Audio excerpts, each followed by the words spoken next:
Hello students.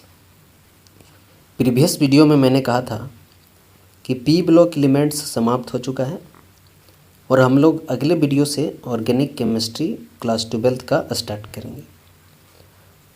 लेकिन class 12th का organic chemistry start करने से पहले हम लोग कुछ बेसिक कॉन्सेप्ट्स के बारे में पढ़ेंगे जो कि बहुत ही महत्वपूर्ण है आप लोगों के लिए। तो चलिए हम लोग बेसिक कॉन्सेप्ट्स में से सबसे पहले ऑर्गेनिक केमिस्ट्री के डिफिनेशन से स्टार्ट करते हैं कि ऑर्गेनिक केमिस्ट्री है क्या, इसमें हम लोग किसके बारे में अध्ययन करते हैं। तो ऑर्गेनिक केमिस्ट्री का जो हिंदी मीनिंग है वह है आपका कार्बनिक रसायन। कार्बनिक रसायन मतलब क्या हुआ कि कार्बन के बने रसायन यानी कार्बन के बने केमिकल्स। तो सीधा तौर पर आप लोग मतलब निकाल सकते हैं कि केमिस्ट्री का एक ऐसा ब्रांच जिसमें हम लोग कार्बन के बने कुछ कंपाउंड्स के बारे में पढ़ेंगे तो वह ऑर्गेनिक केमिस्ट्री कहलाएगा। हाँ, जैसा कि नाम में कार्बन लिखा हुआ है तो इस ब्रांच में, केमिस्ट्री के इस ब्रांच में सिर्फ हम लोग कार्बन के बने कंपाउंड्स के बारे में ही अध्ययन करेंगे। तो चलिए देखते हैं कि इसका डिफिनेशन क्या हो जाएगा। इसका डिफिनेशन होगा कि it is the branch of chemistry, कि रसायन विज्ञान का ऑर्गेनिक केमिस्ट्री एक शाखा है इन विच वी स्टडी, जिसमें हम लोग अध्ययन करते हैं अबाउट स्ट्रक्चर, संरचना के बारे में, गुणों के बारे में, निर्माण के बारे में और अभिक्रिया के बारे में, रिएक्शंस के बारे में, एंड यूजेज और प्रयोग के बारे में। किसका प्रयोग, किसका अभिक्रिया, किसका निर्माण, किसका गुण, किसका स्ट्रक्चर। तो कार्बन का और उससे बने कंपाउंड्स का। कि ऑर्गेनिक केमिस्ट्री क्या है, तो रसायन विज्ञान का एक शाखा है जिसमें हम लोग अध्ययन करते हैं कार्बन और उसके बने कंपाउंड्स के स्ट्रक्चर के बारे में, प्रॉपर्टीज़ के बारे में, फॉर्मेशंस के बारे में, रिएक्शंस के बारे में और प्रयोग के बारे में। तो यह ब्रांच कहलाता है आपका ऑर्गेनिक केमिस्ट्री या तो कार्बनिक रसायन। उसके बाद है आपका एक टॉपिक जो कि है ओरिजिन ऑफ ऑर्गेनिक केमिस्ट्री, कि यह ऑर्गेनिक केमिस्ट्री कब पता चला कि ऑर्गेनिक जो है सो केमिस्ट्री को एक सेपरेट ब्रांच ऑर्गेनिक केमिस्ट्री के रूप में बांटा जाए। या तो यह भी सवाल उठ रहा होगा आप लोग के मन में कि ऑर्गेनिक केमिस्ट्री में जो पहला कंपाउंड सिंथेसाइज किया गया था वह क्या था। या तो यह भी सवाल उठ रहा होगा कि ऑर्गेनिक केमिस्ट्री को ही सिर्फ एक सेपरेट ब्रांच में रखा गया, क्यों? क्योंकि ऑर्गेनिक केमिस्ट्री का मतलब तो आप बताएं कार्बनिक रसायन, जिसमें हम लोग कार्बन के बने कंपाउंड्स के बारे में अध्ययन करते हैं। तो पीरियोडिक टेबल में तो 118 तत्व हैं, तो सिर्फ कार्बन को एक सेपरेट ब्रांच में क्यों बांट दिया गया, बाकी सारे तत्वों को सेपरेट ब्रांच में क्यों नहीं बांटा गया? तो इसके पीछे रीज़न है। तो इस सवालों का जवाब हम लोग एक एक करके जानेंगे।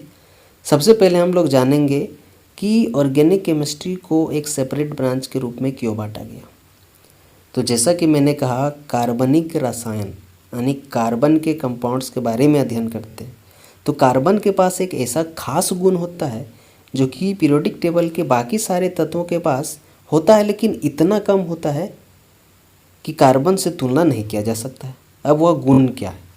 तो कार्बन के पास जो है सो कैटेनेशन प्रॉपर्टी होता है, श्रृंखलन पद्धति, श्रृंखलन गुण।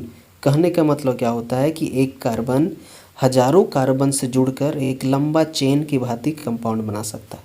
हजारों लाखों कार्बन जुड़ सकता है और किसी भी तरह जुड़ सकता है। सीधे चेन की भांति जुड़ सकता है या तो फुटबॉल की भांति गोलाकार जुड़ सकता है ना। तो वह डिपेंड करता है कार्बन के कैटेनेशन प्रॉपर्टी पे, जिसको श्रृंखलन गुण कहा जाता है। इस गुण का क्या मतलब है? तो इस गुण का मतलब है कि कार्बन के पास ताकत है, उसके पास क्षमता है, एबिलिटी है कि दूसरे बहुत सारे कार्बन के साथ जुड़कर एक बड़ा सा कंपाउंड का निर्माण कर सके, और वो भी मजबूत, कि उसको जो है सो थोड़ा सा हीट के टूट गया तो नहीं, वह जो है सो स्टेबल कंपाउंड्स का निर्माण करता है। लेकिन पीरियोडिक टेबल में जितने सारे बाकी एलिमेंट हैं उसके पास कैटेनेशन प्रॉपर्टी होता तो है, लेकिन बहुत ही कम। कार्बन के जैसा नहीं होता है कि वह जो है सो अपने ही बहुत सारे तत्वों के साथ जुड़कर और बहुत सारे कंपाउंड्स का निर्माण करता है। तो यह गुण सिर्फ कार्बन के पास ही होता है मैक्सिमम अमाउंट में, इसी के कारण से कार्बन जो है सो खुद कार्बन से जुड़कर ही कार्बन खुद के कार्बन से ही जुड़कर ही नए नए कंपाउंड्स का और बहुत ही ज़्यादा कंपाउंड्स का निर्माण करता है, जिसके कारण से अगर इन जनरल रखा जाए फिजिकल केमिस्ट्री में या तो इनऑर्गेनिक केमिस्ट्री में, तो उसके बारे में अध्ययन करना मुश्किल होगा, जिसके कारण से इसके एक सेपरेट ब्रांच में ही रखा गया ताकि हम लोग इस ब्रांच में सिर्फ कार्बन के कंपाउंड्स के बारे में फोकस करें और उसके बारे में अध्ययन करें। तो आप लोग को आंसर मिल गया होगा कि क्यों कार्बनिक रसायन को एक सेपरेट ब्रांच के रूप में रखा गया। तो एक गुण के कारण, वह कौन सा गुण था? Catenation property of carbon atom. अब दूसरा क्वेश्चन है कि वह कौन सा फर्स्ट ऑर्गेनिक कंपाउंड था जिसको सिंथेसाइज किया गया। तो देखते हैं वह कौन सा फर्स्ट ऑर्गेनिक कंपाउंड था। इन 1828 के 1828 ईस्वी में, यानी 19वीं शताब्दी में, एक जर्मन केमिस्ट था जिसका नाम था फ्रेडरिक ओहलर। साइंटिस्ट का नाम था, कहाँ का था? जर्मन का था, इसलिए जर्मन केमिस्ट है। फ्रेडरिक ओहलर ही सिंथेसाइज किया था, सिंथेसाइज ए ऑर्गेनिक कंपाउंड, एक ऑर्गेनिक कंपाउंड कार्बनिक रसायन का सिंथेसाइज, और यही organic compound first organic compound जो सिंथेसाइज कौन किया था? फ्रेडरिक ओहलर। अब वह कौन सा कंपाउंड को सिंथेसाइज किया और कैसे किया, तो देखते हैं। By reaction between ammonium sulphate, जिसका फॉर्मूला NH4 का whole two SO4, and potassium cyanate, जिसका फॉर्मूला है KOCN, पोटासियम साइनेट। 19वीं शताब्दी में एक जर्मन केमिस्ट था जिसका नाम था फ्रेडरिक ओहलर। यह सिंथेसाइज किया एक कार्बनिक रसायन का। कैसे सिंथेसाइज किया?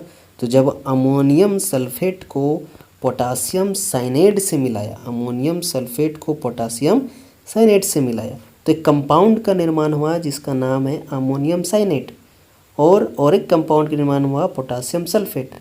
और जब अमोनियम साइनेट को गर्म किया गया तो निर्माण हुआ एक नया कंपाउंड जिसका फॉर्मूला है NH2 bond C double bond O bond NH2, जिसको हम लोग यूरिया कहते हैं। घरों में खेतों में जो यूरिया का प्रयोग करते हैं हम लोग ताकि उपज बढ़े, तो इसी को कहते हैं यूरिया, जो हम लोग प्रयोग करते हैं घरों में। और यही था आपका फर्स्ट ऑर्गेनिक कंपाउंड, पहला कार्बनिक रसायन, जो कि बनाया किसके द्वारा गया था? तो फ्रेडरिक ओहलर के द्वारा, जो कि एक जर्मन केमिस्ट था। तो यह था आपका ओरिजिन ऑफ ऑर्गेनिक केमिस्ट्री। अब हम लोग पढ़ेंगे ऑर्गेनिक कंपाउंड्स के बारे में कि ऑर्गेनिक कंपाउंड्स क्या है, कि ऑर्गेनिक केमिस्ट्री के अंदर जो कंपाउंड्स का निर्माण किया जाता है तो वह कंपाउंड्स को परिभाषित कैसे करें, कि कार्बनिक यौगिक को हम लोग परिभाषित कैसे करें। तो अभी कुछ देर पहले मैंने बताया था ऑर्गेनिक केमिस्ट्री क्या है, तो कार्बनिक रसायन यानी कि कार्बन से बने कंपाउंड्स के बारे में अध्ययन करते हैं, और कार्बन से बने कंपाउंड को क्या कहते हैं? ऑर्गेनिक कंपाउंड कहते हैं। तो देखते हैं इसका डिफिनेशन क्या हो जाएगा कि organic compounds are the hydrocarbons and its derivatives. कि ऑर्गेनिक कंपाउंड क्या है? तो ऑर्गेनिक कंपाउंड एक हाइड्रोकार्बन है और उससे बने हुए बहुत सारे कंपाउंड्स हैं, इट्स डेरिवेटिव्स यानी हाइड्रोकार्बन से बने हुए कंपाउंड्स। अब पहला सवाल उठता है कि यह हाइड्रोकार्बन है क्या? तब तो समझ में आएगा कि हाइड्रोकार्बन से क्या क्या बन सकते हैं। तो समझते हैं सबसे पहले कि हाइड्रोकार्बन क्या होता है। तो हाइड्रोकार्बन यह दो शब्द से मिलकर बना, हाइड्रो प्लस कार्बन। हाइड्रो शब्द जो है हाइड्रोजन से लिया गया है और कार्बन शब्द कार्बन से लिया गया है। यानी कि हाइड्रोकार्बन अगर बनाना है तो हाइड्रोजन और कार्बन के एलिमेंट को क्या करना पड़ेगा? तो आपस में विक्रिया कराना पड़ेगा, मिलाना पड़ेगा, तभी हाइड्रोकार्बन का निर्माण हो सकता है। तो इसका डिफिनेशन क्या हो जाएगा कि compounds of hydrogen and carbon are called hydrocarbon. कि हाइड्रोजन और कार्बन के मिलने से जो कंपाउंड्स का निर्माण होता है उसी को हाइड्रोकार्बन कहा जाता है। और हाइड्रोकार्बन जो है सो मुख्यतः 3 तरह के होते हैं। कौन कौन सा? तो alkane, alkyne and alkyne. Alkane का जनरल फार्मूला होता है CnH2n+2। अल्कीन का सामान्य फार्मूला होता है CnH2n। अल्काइन का सामान्य फार्मूला होता है CnH2n-2। जहाँ पर अल्केन में N जो है सो 1 के बराबर हो सकता है या तो 1 से बड़ा हो सकता है। और अल्कीन में n मिनिमम 2 होना चाहिए या तो 2 के बड़ा होना चाहिए। इसी तरह से अल्काइन में n जो है n जहाँ पर 2 के बराबर या तो 2 से ज़्यादा होना चाहिए। यह था आपका